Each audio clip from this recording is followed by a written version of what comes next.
semua, selamat datang di channel aku.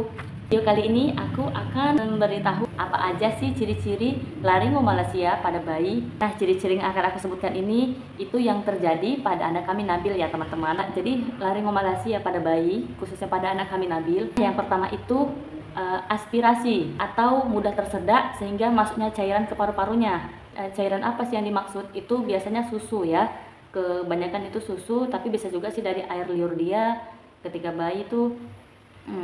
Karena laringomalacia ini kan dia sama dengan gangguan menelan, jadi dia menelannya itu malah ke paru-paru ya teman, sehingga menyebabkan masuknya air ke paru-paru. Itulah yang disebut dengan aspirasi. Ciri yang kedua yaitu nafasnya berat. Dulu ketika Nabil masih bayi, kalau kita lihat itu sudah jelas dia itu untuk bernafas susah, seperti berat dia menarik nafasnya.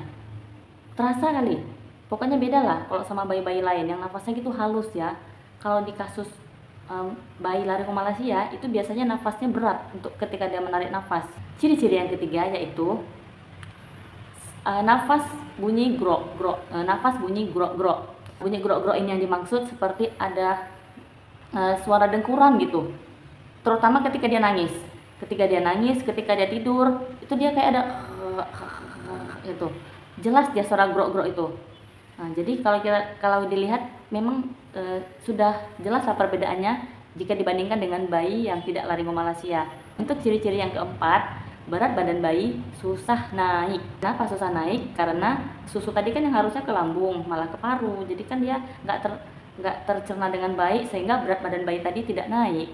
Kemudian ciri-ciri yang terakhir yaitu adanya legukan di leher dan di dada. Legukan itu yang dimaksud seperti kulitnya itu agak ke dalam gitu, seperti membentuk lubang, ada di leher, dan satu lagi dia ada di dada teman-teman.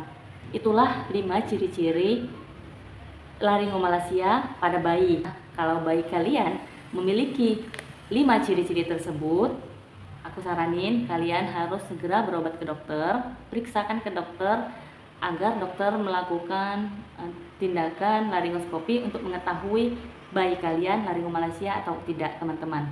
Oke, baiklah sampai di sini dulu. Jangan lupa subscribe channel aku ya. Terima kasih. Dadah.